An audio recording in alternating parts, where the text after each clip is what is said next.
no, I just wanted to say, first of all, aloha, and I apologize for being late. Blame Hawaiian Air. No, I'm serious. I mean, they always say about how they're always on time, right? So we were supposed to leave at 3:30, and we ended up leaving at about 4:15. So that's the only reason I'm late. And I realized that this was scheduled for 4 o'clock, and so I apologize. And so you got me. Don't worry about the time. Just do what you got to do, and I'll do the best I can. Thank you.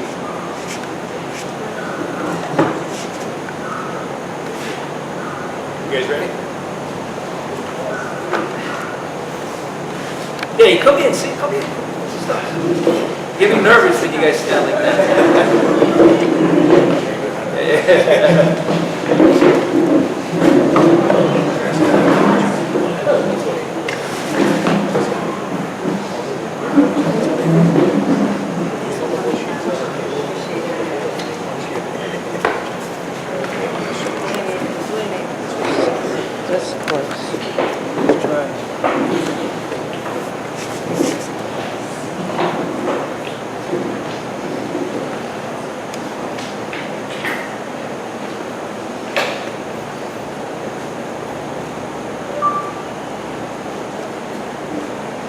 You guys are ready?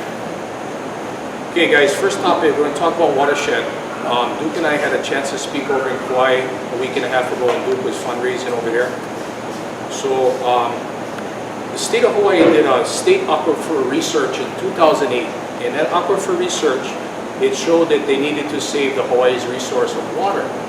So they came out with their aquifer research, and in their plan, they came out with the rainfalls of the forest. The rainfalls of the forest, they wanted to increase 5% of our watersheds. In that 5% of the watersheds, it equaled $36 million a year. For 10 years, $360 million. Now they had a coalition group, Nature Conservancy, Sierra Club, Audubon Society, DLNR, NARS, all the same people that we've seen over the years that have taken all the land statewide. That same coalition group is now doing the Rainfalls of the Forest program. Well, with that Rainfalls of Forest program, just here on the Big Island, we lose from Kohala to Waipio 480,000 acres. With Waipio and Waimano Valley completely fenced and eradicated. That there is 161 miles, approximately $500,000 per mile. You times that by 161, you're looking at about $80 million just for that one project.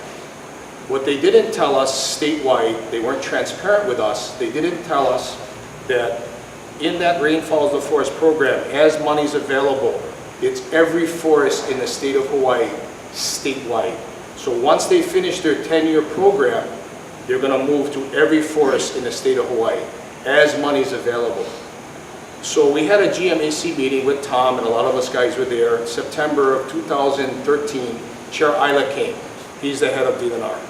We asked Chair Isla at that time to see their books, and he showed us that. He showed us that we lose every forest statewide.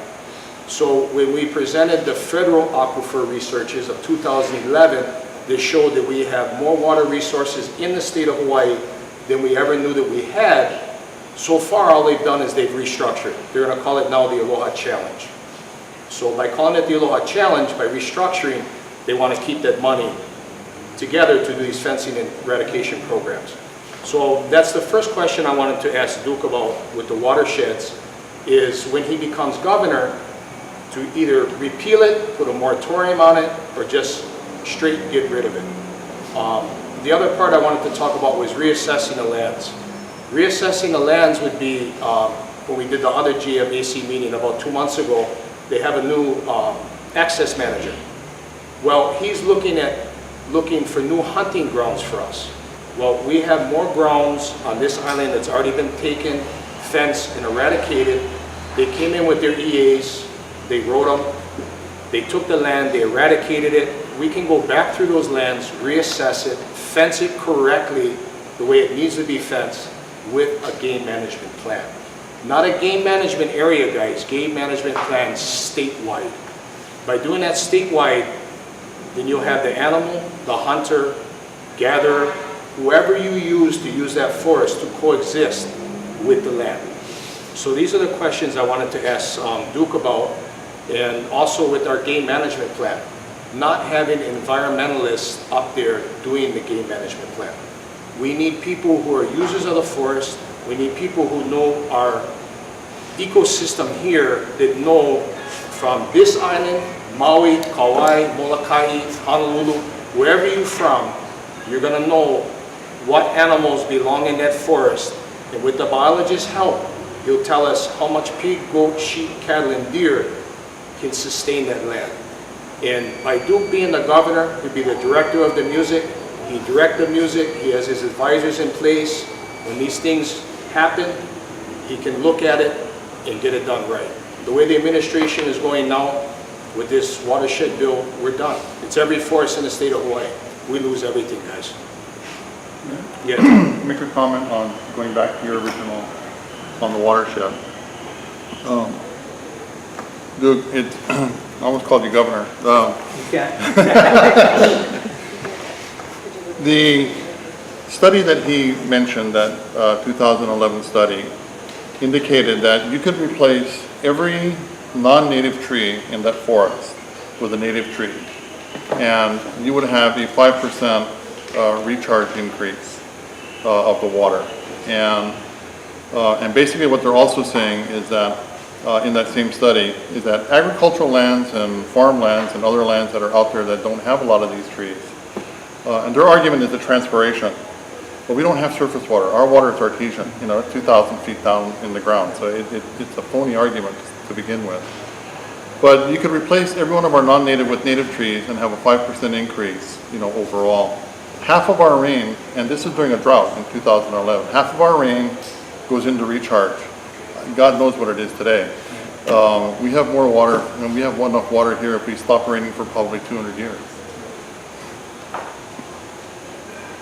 You guys want to maybe, I've actually had discussions with both of these men over here.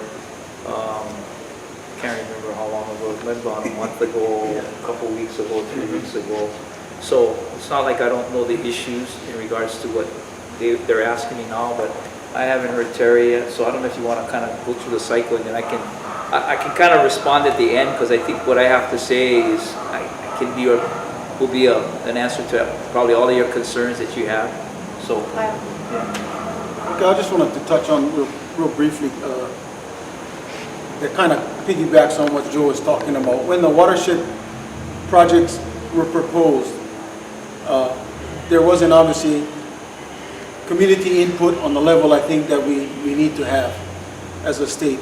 Hawaii seems to be that, me being born and raised on Oahu, but I've been on the Big Island since 1966, going back and forth in the farming and ranching business on small scales, and in '94 we took on a little larger operation in the district of Kau after the sugar plantation closed. So that's where I kind of really started to learn about the public lands. And when Joe mentions about the forest, we need to clearly remember that public lands is what state lands are. They belong to us.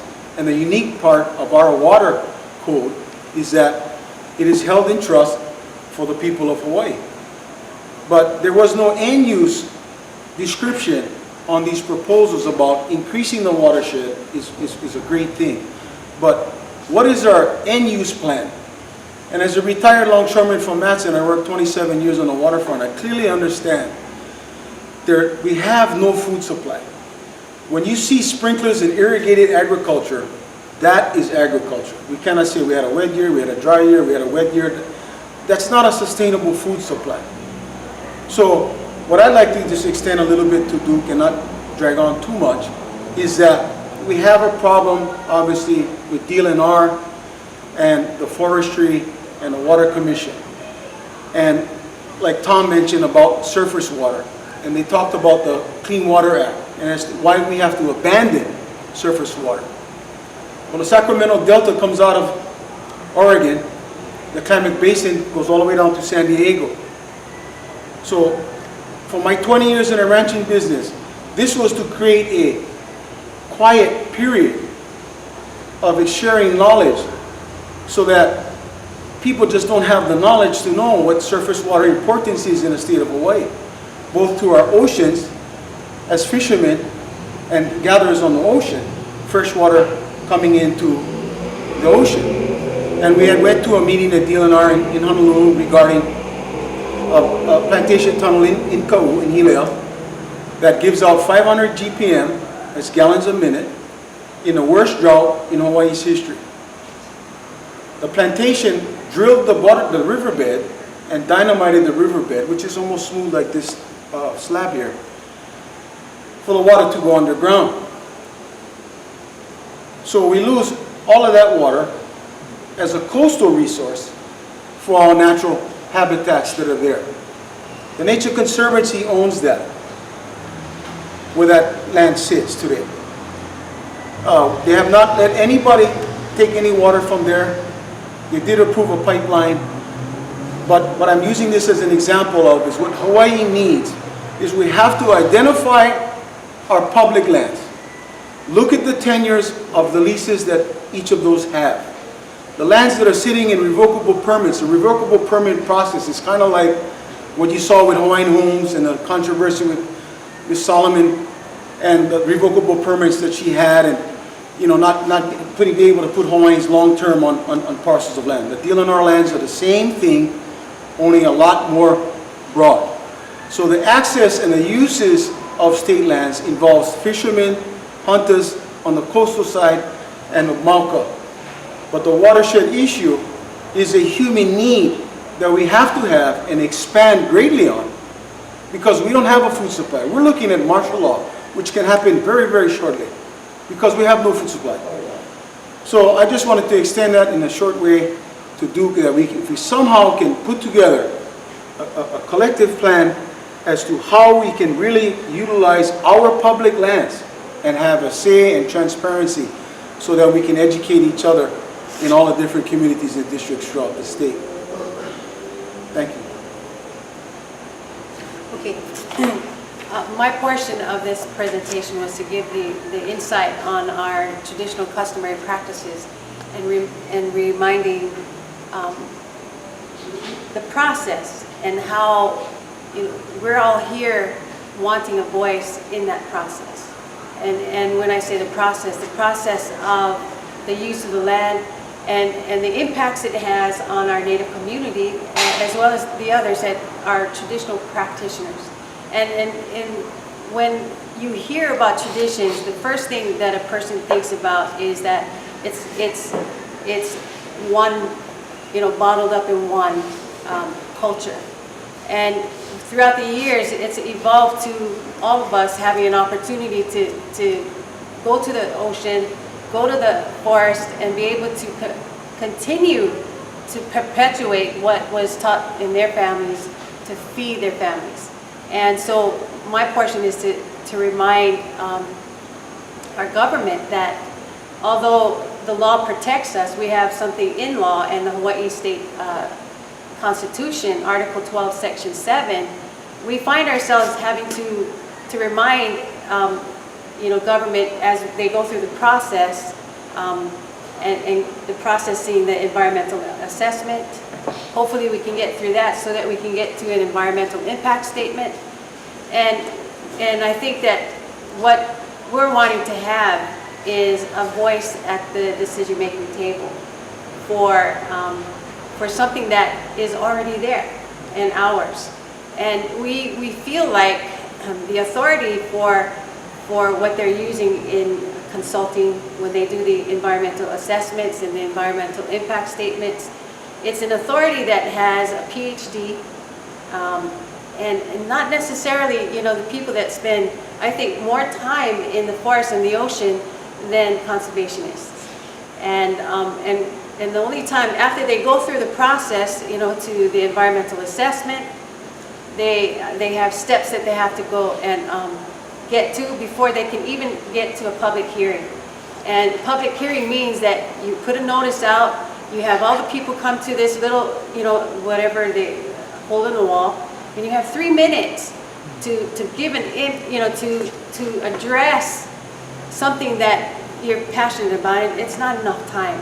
So, but by the time they have this public hearing and doing the environmental assessment, they've already gone through the several steps, and I don't think our public knows the process and what goes, what they went through already with different commissions. They go through the environmental OEQC, and then they go, if they have to, if necessary, they go to another commission called the Coastal Zone Management. And then you go through all these processes, and then you have a public hearing, and not enough time to give the impacts that that we're saying time and time again, year after year, how it's impacting, especially the Hawaiian community, who have the rights already in place to protect them in gathering and feeding their families. And before you know it, it gets to, after the hearing is done, it goes to the Board of Land and Natural Resources, and then you have to go flying over to Oahu. Hopefully they another 3 minutes to go and tell them that, wait a minute, we said that it impacts our community. And then you stand there and you look at the people that are on the commission. And I think this is something that I'm saying because I personally had the opportunity with Kyle Suarez in a water issue, flying over to Oahu and explaining that, excuse me, but part of this process is to identify the impacts that it has on one culture, and that's our Hawaiian culture. And I don't see anything else in the process, other races that, or ethnic groups that have to see if it impacts. I'm sure, they're public. But one culture that has a cultural impact assessment that has to be done. And it's always a Fonzie saying that there's no impact. So when we go there, I said, wait a minute, okay, I think you inadequately made a decision because who on your Board of Land and Natural Resources, who on your OEQC, and who on your CZM are qualified to speak in my behalf? And so Bill Aiona told me, I caught him in one of the testimonies, he said, Sam Gon. And I said, Sam Gon, he's the one that's representing me? And he said, yes. So we go to Board of Land and Natural Resources, hoping that Sam Gon is going to be sitting there to hear my testimony. He's my representative. He was told he was my representative. And then he walks out when it was our turn. And I said, excuse me, Chairman Aiona, where is he going? Isn't he the one to listen to in my behalf? And he says, well, he can't because he's with Nature Conservancy. And I said, Chairman Bill Aiona, isn't that a conflict of interest? So what I'm saying is that we have to go through these processes and we follow them, but we don't have a voice in any part of this. And then a Fonzie is made saying that, what is that? Findings of no significant impact. And then the projects go on. So they never get to an EIS because it's sufficient, the environmental assessment. And therefore, projects, action that is taken continues to go. But the funding that comes for all these projects is, and the authority, I believe, comes from the university. I think they wrote the environmental impact statement. They write a lot of our policies, rules, and regulations. I've read the state policies, environmental policies, and every step there is, and we have no voice. And I really believe that in every commission there should be someone qualified. And I don't know how they come up with the criteria for the person to be qualified to speak in my behalf, but it's done administratively. So when I question who wrote the criteria for the person that's going to be sitting on these commissions to speak in my behalf, because it is connected to spirituality. And they just recently put one in legislation to sit on the Board of Land and Natural Resources. And the whole year I've asked the Department of Land and Natural Resources can the public have an opportunity to be a part of the criteria that you write for this particular person? Because it's a critical component for the process. And we're not getting the fair share of this and opportunity. So I find out, can I have the draft? Can we participate in this in the criteria? And then when legislation came, it was already done. And so we continue to go through this processes and never be a part of critical components of the processes. And we have to time and time again remind government that it's already a law that protects us. And why aren't we given a fair share for decision-making seat at the table? Can you answer that, please? Okay. Anybody got any? I'll open it up to the floor. Yeah. I'm gonna shift a little bit. Okay. Mr. Aiona, I don't know if you remember, but I represented Ohana Hopakele and you were Lieutenant Governor. We came in and had an interview with you. So I brought a new packet of material on Ohana Hopakele. And what we didn't know at that time, we thought the government statistics, the state of Hawaii statistics were that Hawaiians were maybe between 38 and 41% of the prison population. Dr. Radine Karasuda wrote a PhD thesis, and she says there is at least 60% of the population are part or Native Hawaiians. And so, 60, yeah. And so the first question I really want to ask is, how will you, when you become governor, how will you deal with the disproportionate number of Hawaiians in the prison system? That's the question. And the second question is, will you be an advocate for a puhonua, a wellness center, as a model of healing? That they need healing. They don't need further punishment. They need healing. And so we've been working for 60 years on this model, and would really like to see an advocate like you who's been through the system and knows it inside out to promote this kind of program. Anybody else? Yeah. I'm Jody Rivera, Pat Souza's cousin. Finally get to meet you. Oh, yeah. Yeah. Well, I like to kind of comment on what he's talking about. You get good music. My brother. Oh, your brother. That's Well, right. I half brother. Yeah. But You anyway. never like give me on CD, by the way. Yeah. Half brother. Yeah. Anyway, what he's talking about is another issue, and I agree with all of them. I'm a hunter myself. I've been a hunter for 51 years. And of course, you know, Hawaiian heritage, you know all about the land and all that kind of thing. But what he's talking about, I've been a correctional officer for 20 years. So I see the system, how it is with the inmates. And yes, there is a lot of Hawaiians, you know, for whatever reason, you know. And but what's important is that I used to take out the work lines out in the community. And there's so many inmates that's sitting there doing nothing. I mean, if you go to Halenani, you've been there when they opened up the new building. I was there that day, and it's kind of a joke. You know, I know money has a lot to do with it, yeah. But then on the other hand, they shouldn't be idle. This gentleman here has, I believe, he has some kind of agricultural things going on, and he does. And there's things that they can do in the community to educate them and keep them more, you know, they have hope in life. You know, as it is right now. They watch TV, play cards, figure where the next joint gonna come from, you know, things of that nature. It's pretty sad. It's pretty sad. And then back to the land issue and stuff, it's very important.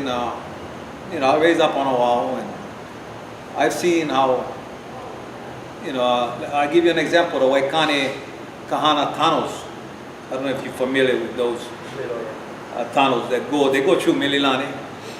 And they had people up there that used to maintain it. And it's a disaster now. You can't even walk through it. We used to cross over into Kahana Valley and come back to Waikane through the tunnels. From what I understand, you no longer can.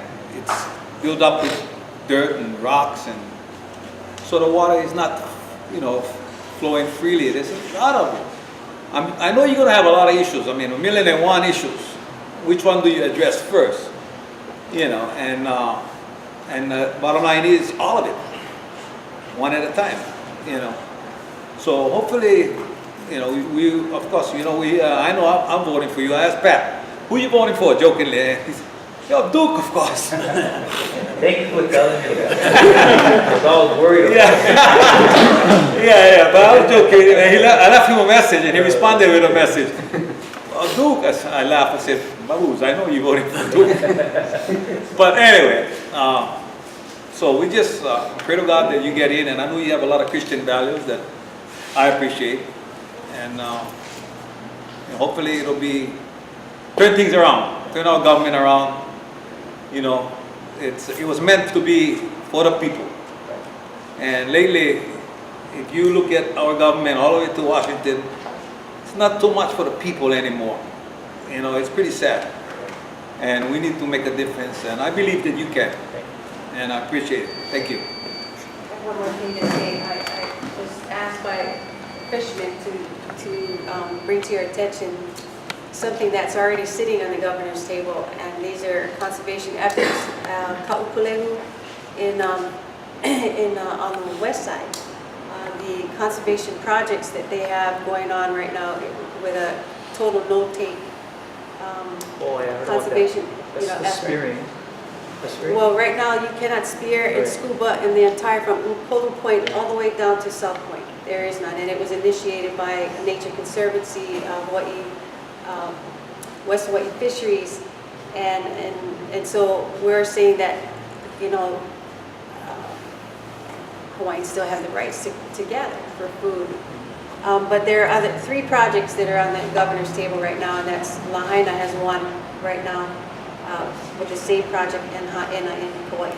You know, so these are the things that were a concern to a lot of the fishermen, because a lot of the reasons for their conservation effort is, you know, they feel that the commercial fishermen have been used as the reason for, you know, the depletion of the waters, our resources in the waters. And also the Native Hawaiians that are traditional practitioners that go and spearfish. And so what they were saying is that there has been no data to prove the depletion were these particular groups, but they're always targeted for these conservation efforts. And these are funded through the University Sea Grant, which is always something that is, you know, given through DLNR, and they run their rules and policies and regulations through Chapter 91. Yeah. And a lot of these rules and regulations don't have the participation of a traditional customary practitioner or a subsistence gathering view, because of the fact that the university is the authority and holding, you know, the say for biology and science. So we have here, you have the hunters and the subsistence gatherers versus the science all the time. And almost always for the last 100 years, the authority has always been the PhD. And here we are, hoping that somehow the policies, somehow they use our policies, rules, and regulations to kind of manipulate around, you know, Chapter 343 in environmental law regulations, somehow superseding the laws that are already in place of protecting them, you know, the practitioner. And that was my part. Anybody else? Yeah, they're constantly funding for invasive species. Abercrombie just signed in again June 20th of 2014. Another $5 million allotted for fiscal year 15, along with $750,000 that was already appropriated. So that's almost $6 million more for invasive species. They have $360 million for 10 years to do fencing and eradication. Mark Spain is a fireman who didn't tell you guys can't get hired. They don't have money. We've had policemen come to the gym AC meetings. They can't get hired. They don't have money. DLNR tells you the officers, we can't man the areas that we're at. We don't have money. But they get all this money for fencing and eradication. So birds and plants come before people. And going to come before all of our kids and all of our future. We have to somehow stop the federal oversight taking precedence over us. and who we are. And we need somebody to balance that with us. All right, we're losing our sovereignty and passion. Yes. That's what's happening here. Yeah. May I make a couple comments? Yeah, just a quick one on what Joe just said about that. I called a couple times for poachers and stuff like that that's been going in areas that is closed. And the response that I got was, oh, we don't have money to do enforcement or anything like that. So us as the hunters, we're the enforcers. It's like, why, we pay you guys too, right? So you guys supposed to do your job. So, but if you say, where's all that money going? What are you guys doing? Because you guys not patrolling. It's not enough. We don't have enough officers to go around. Yeah, that's true too. That's what they got to do. The other one. I have a couple, if anybody else does. Yeah, it is. But the thing is, when you call, when you know when the funds Go ahead, Tom. I'm on the floor? Okay. It's taken DLNR 14 years to do a habitat conservation plan on Pu'awa, 6.5 years to do game rules and regulations, which are now on their way to being coming out. There's talk of having I think they've talked to you about a game commission for the state, which is sorely needed. We're not talking about sustainable resources in Hawaii. There's this grand push by the environmental community to downplay the animals that 2,000 years ago, Polynesians knew enough to bring game here, potatoes and everything else as a resource. And as time went on, we had, Westerners that started to come here. They introduced more resources here. And there's this argument that's out there saying that, these animals don't belong here. I mean, there's a date certain, like 2,000 years ago, that they feel that Hawaii needs to be. Well, we've evolved with the rest of the world. And what we need is management. I'm sure you've heard this time and time, again. But we have a constitution that in 1978, when they had the Concon, they took out our game resources from the constitution, but they never ratified that. So essentially, our game animals really are still protected by the constitution. Yet we have the state not challenging this massive eradication that we have for animals up here that are not doing harm to the Palila in one case. And another troubling thing to me is, and I wrote a letter to the Attorney General and I asked him if they could ask me why. I mean, is DLNR supposed to follow the rules of HRS, in your opinion, as a judge? Okay, well, we have a rule here, 263-10, it says no hunting or no shooting of animals from a helicopter or from the air. And for years, I mean, back in the 80s, they started aerial eradication up in Mauna Kea. All over the state of Hawaii, Nature Conservancy. In fact, when we went to the I can't pronounce it, the Ombudsman's office, and asked them about, how is it that DLNR can shoot from, helicopters, game from helicopters. And it took a year for them to get back to us. And they got back to us and said, well, DLNR said it's defensible. They've got this federal judge that, more or less ratified this illegal agreement, we feel, between the DLNR and the federal government to the aerial eradications. And in fact, one attorney friend of mine said, that's like having, some judge telling some crook to go out and rob a bank to pay his taxes. It's the science against this. And 263-10, this aerial shooting. That weekend, in fact, before they called us, on KITV, they were talking about some sheep or goats, I'm not sure what they were in Waianae, that they actually shot from a helicopter to get rid of them off the mountains there. So even the ombudsman was surprised that, that this defensible argument up there, if the 263-10, applies to everybody, why is the DLNR, blatantly doing these things? And that's not the only thing. She's brought up a lot of these issues where they're supposed to be participating with the public. They're not participating with the public whatsoever. We've been trying to get a voice, and in fact, there is an organization, created when NARS first went in and fenced in a lot of these areas here, the Natural Areas Working Group. And this Natural Areas Working Group came to a consensus, an agreement that we put into a bill that was submitted 2 years ago. That DLNR came out and said, oh, we don't need to do that. You know, it's not part of it. But the agreement was between the environmental community, DLNR, and the hunters. This had more to do with pigs than, you know, sheep and goats. But the fact of the matter is that, you know, agreements are not, you know, accepted by DLNR, and they do everything that they can do to, you know, have a tendency to maneuver around all these things. And rainfall is the forest, as he's talking about, and this new watershed plan that they're doing. And I'm going to stop here. Not a single public hearing was conducted on any of this thing, which was a massive takeover of all of our forest lands. And I'm sure you're familiar with the NARS program and the fact that NARS is supposed to be sort of like a little museum piece that is supposed to protect, you know, and take us back to maybe pre-contact if they can. They're abandoning NARS to now turn into our watersheds. And like Joe said, management needs to be game management, and they refuse to do this. DLNR will absolutely, completely refuse to do this. Game management needs to be done within all of our forest lands. And they're right. They need to go out there and do a census. What's the animal? What's the impact? You know, there is a number of animal. There is a number of an animal type that can live in our forests. It's not zero. And that is something that I hope you can help us with.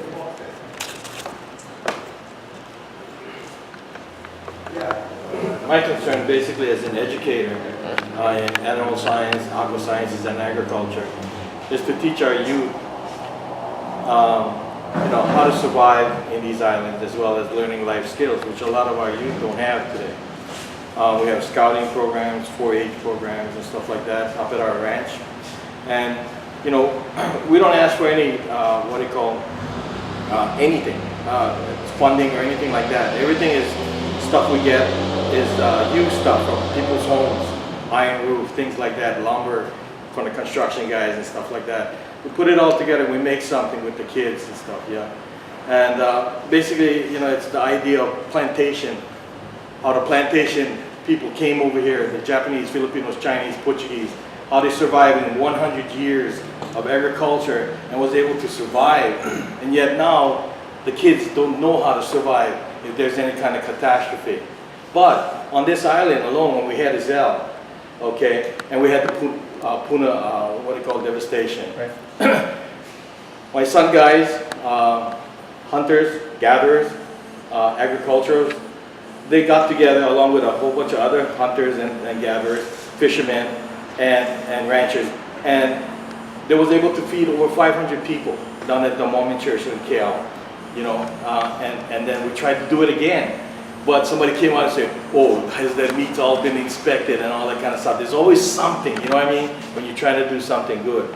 But the thing about it is, we was able to do that, and a lot of other people in the community got together and worked hand in hand, whether it be cutting trees or, you know, helping out with generators and stuff like that, and was able to do that as a small community before FEMA came out, before the National Guard came up, days before Governor Abercrombie came out.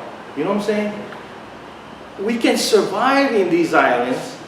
I don't know about Honolulu because you guys got all that mass transit stuff going on and stuff, and you're doing away with your prime agricultural lands. So I figure a lot of people can be dying, you know, if the ships do quit coming in, and if there's war or disease.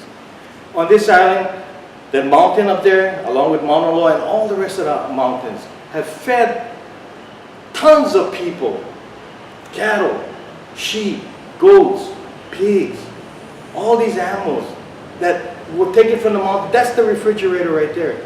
And then fed the families, put food on the table. The ocean, trading meat for fish and things like that. Right now, and this is what we're trying to do at our ranch, is trying to raise the newest ranchers and farmers. I'm working with Micronesians right now. I'm working with juvies in juvenile probation, along with adult probation. I'm working with, I'm going to say my sons and I, the Ohana. and other people. You know, we're working with Goodwill, single moms, and showing them, you don't have to be beholden to no man to take care of you. You can take care of your kids. Let us show you how to run and create a business of your own in agriculture and feed the state, feed your people, feed the community, feed your kids, and give them hope that you got something in the future for yourself, a business of your own. So we're working with the Farm Services Agency, the USDA, along with Natural Resources Conservation, you know, and putting things together and helping people, you know. So this is the kind of stuff we're doing. We got scouting and 4-H. I guess what I'm saying is that we got prime agricultural lands over here, from Hilo all the way to Waimea, all the way to Kohala, that can feed the entire state. All we need to do is train the kids and anybody who wants to be ranchers and farmers to have a small business of their own. A small business. I'm not talking about corporate people like Monsanto, Pioneer, or Syngenta, and all these other clowns that just want to take over more land. I'm talking about people, small business people, that want to have something for themselves and be able to have a co-op and be able to have this foods distributed. We can feed you guys. We can feed the whole state. On top of that, we can even export, not import the way it is. We can reverse the whole thing around, where 15% may be consuming from the outside, 85% exporting and feeding our people here. That's what I'm looking for as far as you being the next governor. That's what I'd like to see. And getting our young people, especially in DHHL land and stuff like that, or Kamehameha School's land and stuff like that, the kids, the Hawaiian over there, and put those lands to production. You know, 5, 10, 20 acres that they got, and only cows growing on the land, or maybe planting weeds and guava trees still producing and nothing happening with them. We can make a difference. Hopefully you become the governor. Also, Luke. That's what I was trying to say. Like the inmates, they could be working in these kind of scenarios. You know, the healthy ones, instead of doing dead time. Right, I hear you. Also, Duke, you got DHHL and Kamehameha Schools is now in the fencing and forestry programs now, reforestation programs. DHHL up 26-mile marker and 23-mile marker up Saddle Road. They got 56,000 acres. They just entered into a 100-year contract for fencing and reforestation. DHHL. They're killing all the wild cattle up there. They're killing it all. Instead of managing it, they're going to put it into a 100-year contract they will give Nature Conservancy them. They're doing the Nene Goose. They have a 1,500-acre sanctuary up there just for the Nene Goose.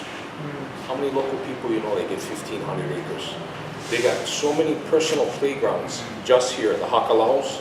You had Rob Pushako runs the biggest eco-tourist business in the state of Hawaii. He was on top of the borderland and natural resources. He can go into the Hakalaos with his eco-tourist business. Not one of us here can go inside there to penetrate the forest behind it to go on. And you know, it's just been justice, meaning just us. It hasn't been anything with the local people. 80 to 90% of the people in Hawaii, it's been the special interest groups. We need to somehow curb them, and like Gino was saying, reverse it back where we use our resources instead of killing our resources. You know, we're too smart for that. We can manage our resources. Just briefly on Oahualoa. There are 2 Hawaiians now in Waimea that filed suit against the state, DLNR, for the state's failure to protect the public trust lands, Crown and government lands, on PTA. It's being leased to PTA. It's being contaminated with a whole stew of toxins up there. You know, at 6,500 foot level, there's 14.8 million live rounds fired there annually. It's been going on for 60 or 70 years. Just the amount of lead in itself is enormous. It's eventually going to get into the groundwater. But on top of that, there's been chemical, biological weapons, and now depleted uranium, radiation weapons used there. Now, the state, it's a terrible thing when Hawaiians have to sue the state to protect the public lands.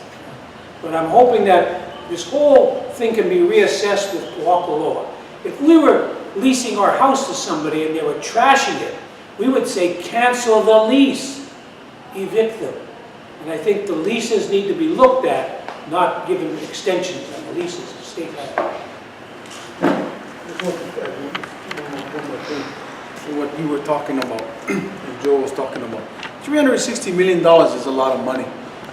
We're not using money in the forest to build reservoirs or water cooperatives. We've been trying to work with water cooperative with ADC, it's called Agricultural Development Corporation. And we all remember with PLDC that the legislature had proposed.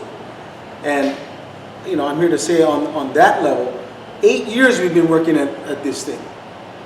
All the different respective politicians that are running in different districts are all claiming about they got money for this water cooperative in Kau.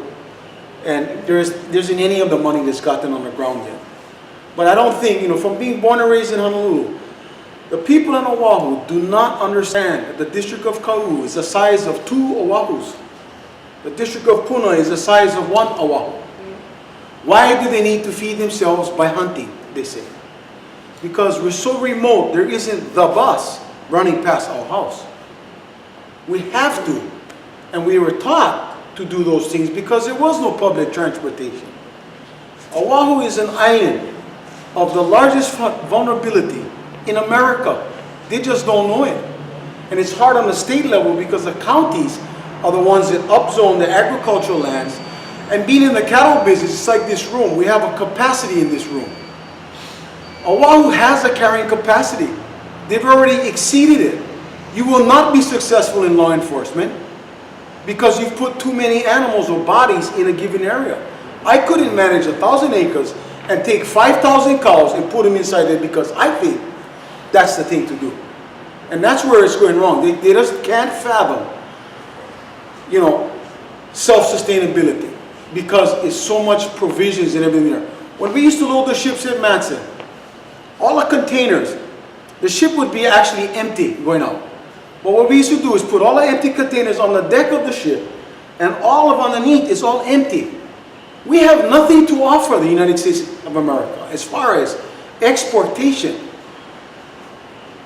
We're in the tourist business and the military business. You take away those two equations, you don't have nothing. And that's why nothing changes because that's all they know. The plantation era was a special era, but it was somewhat of a slavery type era because you had segregation in camps and whatnot. So after sugar came out, when I came into opportunity, hopefully, of leasing land, I tried in Kawailua Plantation in the Bishop Estate on Oahu. That land is still sitting fallow. So under the Jeremy Harris administration, land taxes on the county of Honolulu went through the roof. They went from $15 million to $52 million. And I told Bishop, I said, I guarantee you, you go into an unimproved residential tax because if you're in ag, fine. If you're not, then you pay a higher and best use tax. But I think it's really important, and I think Duke has that understanding already, but I really want to instill this, is for the people in the populated areas to understand our structure in the outer islands, the size of Maui and the Big Island. We are a very big area. We have to supplement our food sources by being in the areas that we are in. People can't get on a bus and go shopping, or they have no money to go because, you know, they can work in their subdivision or their area and clean yards and do this and do that and hunt and fish, and it'd be kind of all right. But we need to have more of a shift of infrastructure improvement for water, like brother said. Oahu, you could drive through tunnels. The gathering place is there because of the water. You notice two things. When kids go to lunch at schools, he's a teacher, a lot of people are educators. You see how exciting and how much noise in the cafeteria there is? Because food creates excitement with human beings. When we go through tragedies like Giselle and this other thing going on with Anna, what do you see at the stores? People always are thinking about me. The whole shopping cart is full with water, as much as they can take. Water bottles is what they're taking. But yet we don't put that in the forefront of water and food supply. But in the storm, you know, they tell you, prepare with your kit. I am the kit. I am the job. I don't need to go put together a kit, you know what I mean? Those are the fundamentals of society's needs. Toilet paper, we can use tea leaves. But you gotta have water. Okay, thank you. Yeah, sorry. I gotta leave pretty soon, but as a outdoorsman, as a hunter. I'm from Honolulu. Growing up in Honolulu, you've seen the progress of buildings and stuff, yeah. And in this meeting, we're talking about invasive species. And we always talk about plants, animals, all these things being invasive. And really, if you look at the whole scale of things, and I said this in one of the meetings in Kalu, the biggest invasive species we have here is humans. Yeah, in Honolulu, you see they're building up into the hills, into the mountains.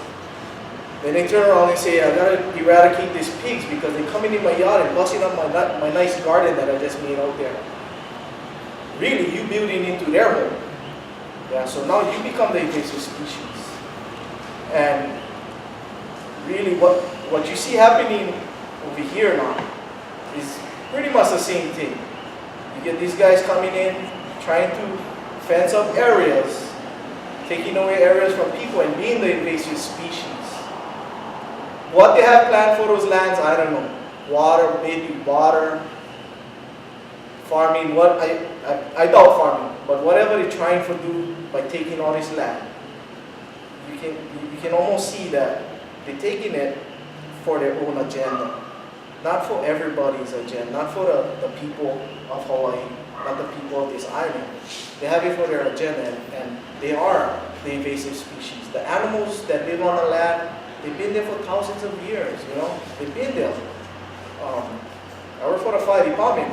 We used to like seeing goats, cattle, whatever in the wildland area because they keep them down. They keep the plants down, and we don't even worry about brush fires. So, you know,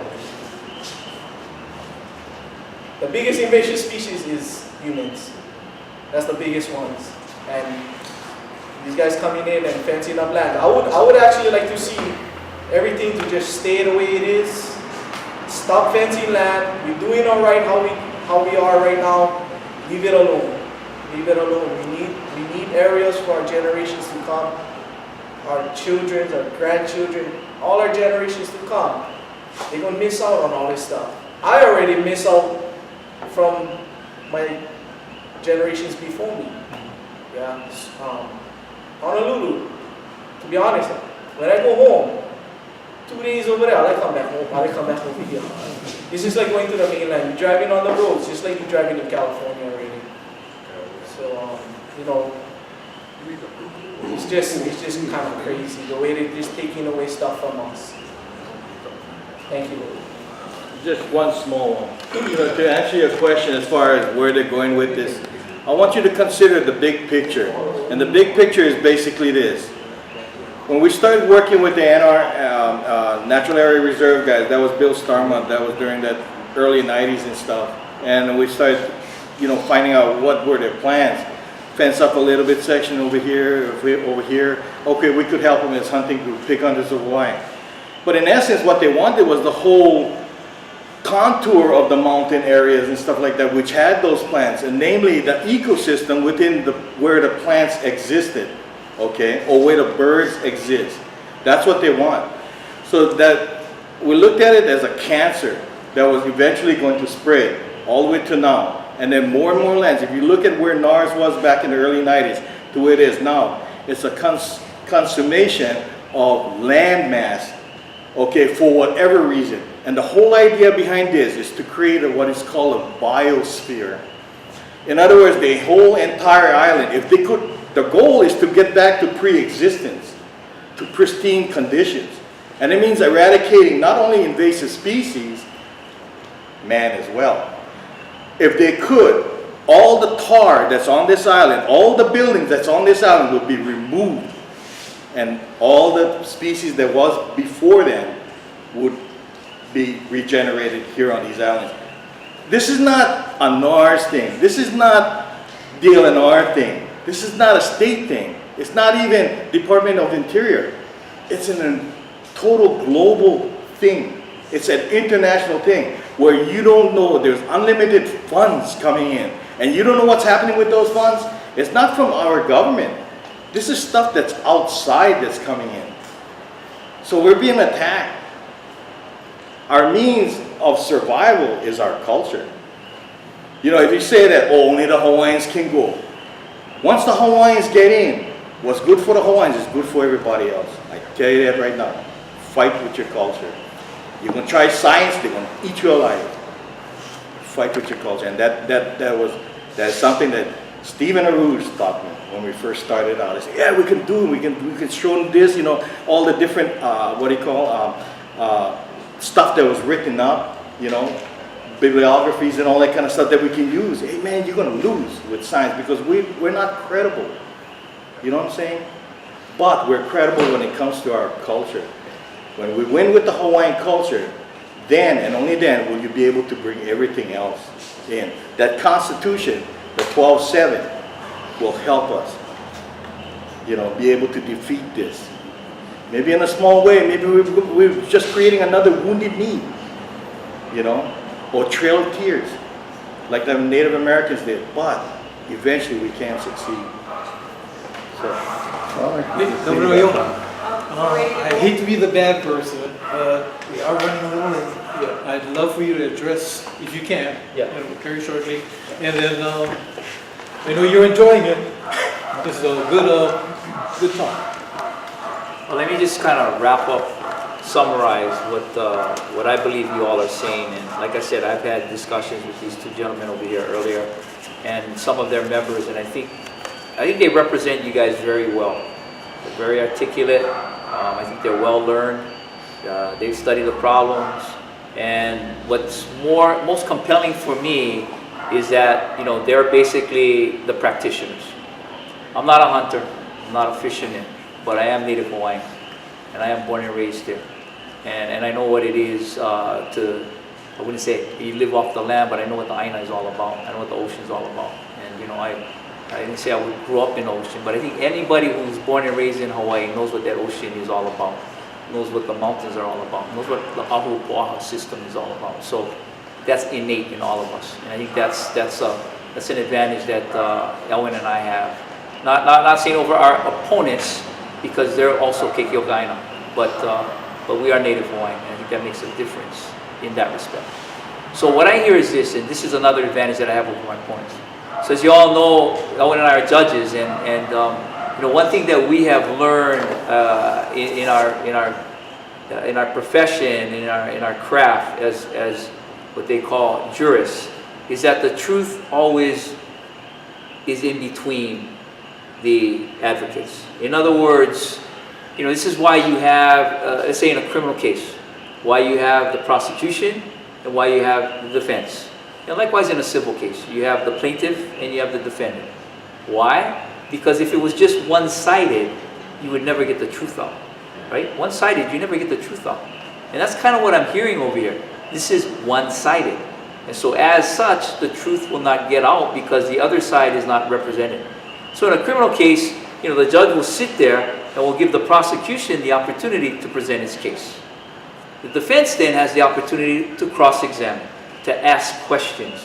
And what happens when you ask questions and you cross-examine? Well, more facts are exposed, right?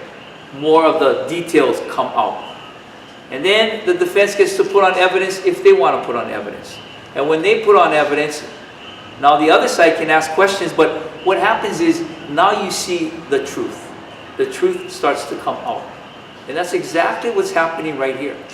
You guys are not being represented, from what I can hear, in a right way. In other words, even if you had one voice, it seems like the deck is stacked. And that cannot happen, and that will not happen in my administration. That's the only kind of promise I can make to all of you guys, is that we'll make sure that it's level. And I told these two gentlemen this. I said, the thing that I will commit to with people like your association, etc., is that you will have a seat at the table. You will be well represented at the table. You know, I want to make sure that everybody's represented and represented in a fair and equal way. That it's not one-sided, and that everybody's concerns are addressed. Now we got to understand that we have to come to agreement or compromise on some issues. And I think if you have the right people at the table, everybody's being heard, you're going to have that compromise that you need to have. And so, you know, my only I guess you could say commitment to you, because I don't make any promises, is that you will have that opportunity. Now, this is what I will do, because I can't do it now. I can only do this once I'm elected. So once I'm elected, and you're not the only group that I've heard of that has rules on the table right now. In other words, where the process has been completed, there are rules to be signed by the governor. Once I get elected, November 5th, I am sending a letter out to the current administration. I'm going to ask them to please, put in abeyance and not sign any rules or anything else that is on their desk, because they are no longer going to be the administration in office. We are going to be the administration in office, and I want to take a fresh look at that. I don't want to be basically pressured and or saddled with something that was done at the last minute, just because that's the last thing I can do between now and December. So what happens is you get elected on November 4th, you get sworn in on the first Monday in December. So I don't become governor until that first Monday in December, but within that time period, the governor can sign off on all of these different bills. And there's many out there, believe me, you guys are not the only ones. So I want to make sure that we take a good look at it, that I get a fresh look at it. I think that's only fair. I don't know how you guys do, but I think that's fair. Yeah. For me to come in and take a look at it, because we are a new administration. I have fresh eyes. I have already committed to a different type of administration that's currently been in place right now. And most importantly, the people who have basically overseen this process and who are directing this process may no longer be in that commission, may no longer be in that position of authority, and as such, what happens?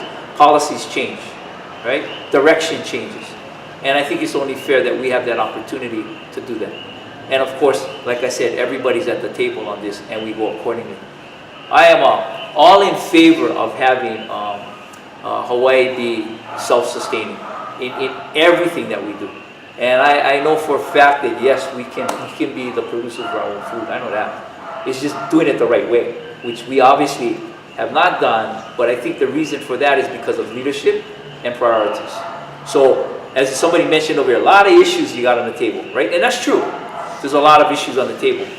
But leadership will make will basically put those priorities in order and get them done. Because that's what leadership is all about. And you just don't have it. So what you see from most administrations is that they'll pick and choose what they want to address. And for me, I want to address all of these issues that you have right now in this department, which we'll just call DLNR. And that's ag, and that's fishing, and that's hunting, and that's everything to do with our natural resources. And I can tell you right now, that is something that is very important to us, because we are at that tipping point right now. I have said that I want to expand the economy, grow the economy through our naturally competitive industries. I've always said that diversified agriculture is one of our naturally competitive industries. That we should be, that should be an industry that we not only expand our economy with, but we help ourselves with. And so that's something that I think is so important. Our resources are the most important thing that we have in this island state of ours, right? Why? That's us. That's who we are. I mean, talk about tourism. What is tourism based on? Our beauty, our natural beauty. We can't even take care of our parks. We have some of the worst parks in the entire world, I think. Let's not talk about in the entire world. But we should have the most beautiful parks. Why? Why can't we take care of our beaches? We can't take care of our parks. Can't take care of all of that stuff. I don't know. You tell me. I think I know why. It's because we don't put that emphasis on it. This kind of now leads me into the prison thing. So you talk about the Hawaiians. Do I want to see 60% of the prisoners in our prisons Hawaiians? Absolutely not. Shouldn't be anybody for that matter, okay? Should not be overrepresented like that. But I tell you one of the problems that we have. You ask, what can I do about that? I believe it's as fundamental as the families. We gotta go back to the families and actually we gotta educate them from when they're babies, and make sure the families understand that. To me, that's the biggest thing we can do. But on top of that is basically what you all said in regards to how we can heal. People are there. I should know, right? I mean, I've been there. So I've been there as the judge who is taking somebody who's broken. I think you've heard me say this before, right? It's easier to build strong children than to fix broken adults, right? Easier to build strong children than to fix broken adults. So when I was in drug court, that's all I had. I had broken adults. And they were broken, man, for many years, if not generations. And I knew also as a family court judge that I had juveniles, I had young people that weren't quite broken yet against that. And it stems from my experience as a family court judge. As a family court judge, you do what's called disposition, okay? You create the plan for the families to now become not dysfunctional anymore. Because when they come in front of you, everybody's saying, oh, this is a dysfunctional family. You got to help fix this dysfunctional family. And I look at that and I go, okay, so now I'm supposed to have the magic wand that will say, okay, you're not dysfunctional anymore. I will tell you this, 90% of the time when you look at their history of this juvenile who's now in front of me, and I have to present the plan, when I look at their history, I look at what's the cause, what's the root of all of this, 9 times out of 10 it's going to be this. They either have one dad and no mom, or one mom and no dad, or one dad and several moms, or one mom and several dads, or nothing at all. I mean, that's it. Ask any judge that. Ask anybody that's involved in the system, they're going to tell you, yeah, that's pretty much the root of it, right there. I'm not saying that's the root of the problem. I'm saying that's at the root of this child being raised. And so what happens? All kinds of things go wrong. And that's why when we say we address homelessness by giving them a job and giving them a home, and don't worry, everything's going to be all right. That's not true. That's not true. There's so many underlying issues in regards to why people are homeless and how we can help them. Because that's just human nature. So likewise with our brothers and sisters who are incarcerated right now. And I know you guys presented that to me, and I was supportive at that time, and I will continue to be supportive. We will work together in the whole, because there's another department that came to me not too long ago and gave me their laundry list of everything that's wrong with DPS, right? And it starts from the administration, to the facilities, to programs, to everything else. I look at that and I say, okay, this is something else that, is another challenge in front of us. And are we going to do it? Yes, we can. Absolutely, we can. But we got to get the right leadership in there. We got to get the priorities straight, and we can do it. I can tell you guys right now, it's not all about money, okay? Believe me, it's not all about money. Because I think right here is the greatest resource. All of you guys right here. Because you guys have the heart for it. So let's talk about enforcement, okay? I know for a fact that DLNR does not have enough law enforcement. And most of the problems that we're talking about is just about that, right? Enforcement, monitoring, etc. The poachers. I mean, why do you guys even go and get a license for? Nobody checks, right? The only guys that check is you guys. You guys kind of police yourselves. So maybe we gotta change the system so we can police ourselves. We'll put the pressure on that way. Yeah? Exactly. You gotta have the game. You're right. You gotta have the game. You gotta have the issue. But obviously, these are the kinds of things that we gotta work on as a community. I mean, I've said this before in regards to homelessness, right? When I was growing up, and just to show you my age, so I think we're all about the same age. I'm 59, gonna be 60. There were 2 things that I knew I could always, no matter what, no matter how stupid I got with my parents, right? I would always get a place to stay, and I would always have food. Right? Because auntie or uncle, somebody would take me in if I got stupid, right? And I ran away, which I did sometimes, right? And you never get too far. But anyway, you know how that goes, right? So we had that. We had that back then. Now what has changed along the way? So now I see homeless people all over the place. And we got some from the outside, okay? No doubt about that. But I still see some of my brothers and sisters out there who are homeless. Why? I mean, where did we as a society, where did we as a community, as Hawaiians and as just people who were born and raised in Hawaii, where did we kind of leave it, We left it somewhere. And so I know we're very proud people. We're proud people because we know we can take care of ourselves. We're independent people. We don't want to have handouts. That's just our nature. We can be self-sustaining and we should be self-sustaining. So, that's my commitment to all of you.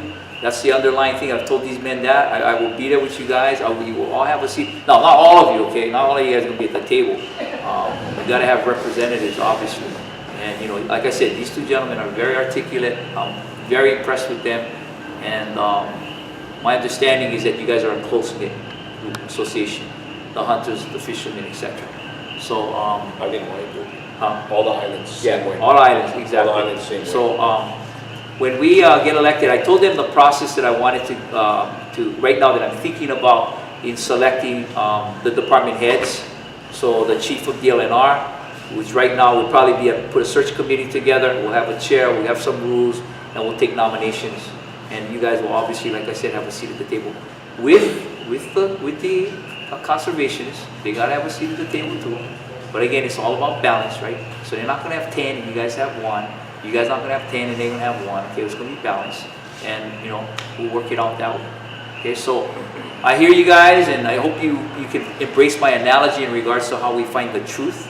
And you know, that's kind of my DNA and Elwin's DNA and how we look at things. I think that's more than what we heard from the other party. Way more. Yeah.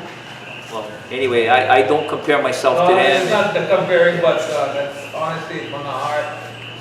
And I think that's all we can expect, you know, is balance and fairness. Yeah, and that's all we can, right? Yeah. We live in a you know in a world that should not be complex, but it is complex. It is. Because as he said, we make it complex. The invasive species, but we can't eradicate all the invasive species. Okay, I mean, you know, As you can hear. nature will do that. Okay. Do you have something you want to say? Yeah, actually, you kind of left an open question, like where did we leave it?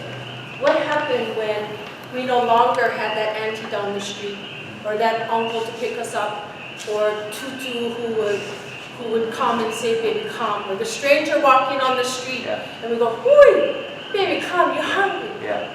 Because we left the optic, the view, the volition of the native, the OEV, and we changed our optic, and we can't fit a circle in a square. And so I ask you to look with optics, because I'm actually your Ohana from Maui, Aloha. Oh, really? So that You know, and not to cut you short, but that's my position, that's my platform on our native Hawaiians and their issues. And I got that in my platform. Go to my website, you'll see that. And I say that exactly how you said it. I will take an OEV perspective in regards to the issues in our Hawaiian community. And I think that's the advantage that we have. Yeah, I mean, and that's all I can do, right? Because, you know, we're so splintered, right? I mean, let's be honest, the Hawaiian community is all over the place in regards to many issues. So I think what I need to do as a leader is try as best as I can to bring us together and have some consensus, because I'm not going to get everybody to agree. And hopefully with that OEV perspective, like you said, we can accomplish many things that we need to accomplish. So I'm excited. I really am. I'm excited to be governor of the state of Hawaii. More so than I've ever been. Forget about everything that has happened in the past, because when I come in, that's exactly the perspective that I'm going to take. I'm not going to rag on anybody. Maybe publicly, no, just joking. But I will not rag because that's only a waste of time, right? I want to look what's happening now and move forward. And I believe that if we establish something, we take the roots in something that's strong and powerful. I don't care who comes in after us. It's going to be rooted, and as such, it'll stay. And that means everything that we're talking about here tonight. Okay, I look at this as 4 years. Okay, I want to do it in 4 years. We do a good job in 4 years. We get another 4 years. We make it even more rooted. And so by the time I'm done in 8 years, you know, it'll be for what? Our keiki, right? My grandkids, right? So I gotta tell you, my perspective has changed because I'm a brand new grandfather too. So I got my granddaughter psyched every time I feel down or I feel, you know, like it's not possible. I just think about my granddaughter. I think about, you know, I was already ragged on her parents about bringing her into this world with no say, and now we gotta make sure that they have a hope, and they have a nice place to live. And so that's my whole perspective. Right? I got 1 season of life left, basically. The good Lord lets me. I got 1 season of life left. I want to make sure that I do something about it. So when I go up and I meet the Maker, I can at least have him say, okay, you know, good job, my faithful servant. If not, then I got to look at him and say, well, I was like everybody else. You know, as somebody said in one of our forums, you guys heard no vote, no grumble, right? Well, the guy said, why don't we change it to vote and then grumble? So anyway, I don't want to be one of those that just grumbles and grumbles and grumbles. I think I learned my lesson, and I want to be somebody who has solutions and will be able to do it. But I don't have all the solutions. You guys pretty much have that. So I thank you guys, thank you Terry, and, and all of you for being here tonight. The conversation obviously has to turn from conversation to what? To action, right? I thought I talked already, okay? This is campaign stuff. And actually, I don't even consider this campaign stuff. I think I know where you guys' hearts are. I know where my heart is. So once we get in, it's a lot of work. I was just telling my LG tonight, I said, brother, we ain't taking a break. Once we get elected, we're working, and you're never gonna stop working. So, you know, this is when we hit the ground running after this. This is actually the easy stuff right now. When we get elected, that's the tough spot. Because now we gotta produce. My question is, why aren't you giving this speech on TV so that people can combat this idiotic commercial against you about abortion and all this other stuff? But they should hear this. They're not hearing You know, we can only control so much. I was going to start this off. You know, Terry had said, you go in front of the commission, you got three minutes, right? Well, I can do one better. I've done 16 forums and debates. You know what's the longest I've had? 2 minutes. So I got 2 minutes to say what I would have said tonight. That's why it's not on TV. Okay? So this is why we have events like this. So anyway, God bless you guys all. Thank you very much. Aloha.